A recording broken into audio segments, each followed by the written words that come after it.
Uma pesquisa mundial aponta que o brasileiro se aposenta cedo demais. O fato representa um risco para as contas da Previdência e também pode significar um problema para a saúde do aposentado. Hoje, Dona Maria Luísa só quer aproveitar a vida. Ela se aposentou aos 48 anos de idade por tempo de serviço. Isso aconteceu há 2 décadas, quando ela ainda sentia vontade de trabalhar. Meu marido havia falecido nesse mesmo ano que eu retornei.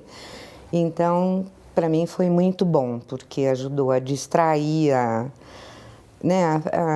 ter atividades, continuar com atividades que não me entristecessem. A pessoa, ela se identifica com o seu vínculo, com o seu emprego, e uma vez isso terminado, é como se houvesse uma frustração. Você pode se aposentar, mas que você continue fazendo alguma outra coisa, ou que você se aposente devagar. A aposentadoria precoce também representa um risco à saúde financeira de um país, como aponta um estudo feito por uma seguradora internacional. Entre 50 países analisados, o Brasil aparece na 2ª posição no ranking dos sistemas previdenciários com maior risco de quebrar.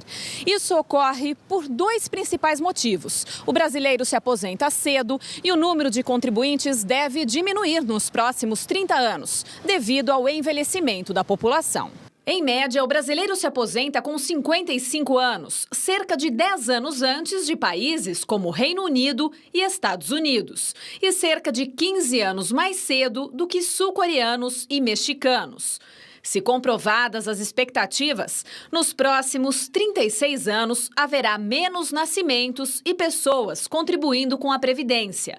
Do outro lado, os idosos passarão de 11% para quase 30% da população.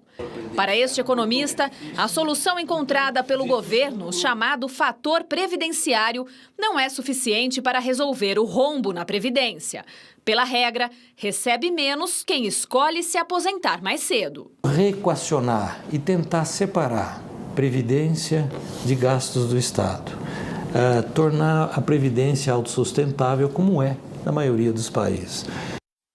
Esse é um tema que os candidatos vão ter que abordar ou vão ter que resolver, né? O longo prazo já está aí, chegou, não é isso? Chegou. Esse é um tema importante da campanha eleitoral, por isso que ao invés de ficar xingando um ou outro, discutir essas questões. Claro que no caso da Previdência, tem aquelas questões históricas, foi usado para construir Brasília, os recursos da Previdência, mas isso já passou, não resolve o problema.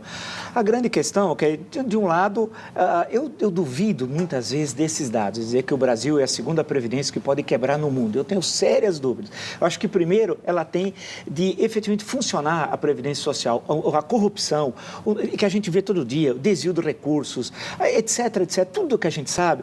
Eu acho que a primeira coisa é sanar o dinheiro que sai de forma ilegal da própria Previdência tal. A discussão sobre a questão da idade, isso varia. Eu duvido que esse dado, em média, no Brasil, seja 55 anos, em média, incluindo o trabalhador da iniciativa privada, etc. Eu tenho seríssimas dúvidas. Agora, no caso do Brasil, uma última questão, a Previdência funciona como renda mínima, que é uma coisa muito importante. Você pega o chamado Fundo Rural, que foi a criação ainda do regime militar, ele acaba criando o pagamento de um salário mínimo para pessoas que não contribuíram com a Previdência.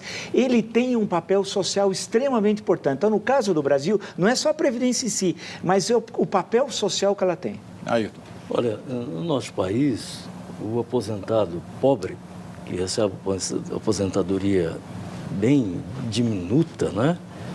Ele tem que voltar a trabalhar. Então, eu tenho encontrado aposentados que até já, pela idade, não têm nenhuma condição, mas estão se esforçando. Tenho encontrado aposentados nas ruas, vendendo coisas no trânsito, porque o que recebem na aposentadoria não é suficiente. Por outro lado, temos visto pessoas se aposentando com 55 anos, na plenitude da sua capacidade. Na área da justiça, então, são desembargadores e juízes competentíssimos que caem na compulsória e nós perdemos talentos e julgadores de primeiro nível em função de ter que sair aos 70 anos do exercício da função. Então, está tudo errado. Agora, está tudo errado. Quem pode mudar não é nenhum executivo, não é nenhum presidente, nem nenhum governador, é o Congresso Nacional.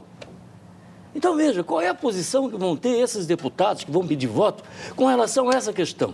Os senadores que vão pedir voto. Isso que eu tenho que questionar. E os que conduzem a campanha desses candidatos a deputados e senadores, os governadores e o presidente da República, os candidatos a presidente da República, o que vão dizer no seu programa e fazer com que os seus candidatos cumpram? Essa é a questão.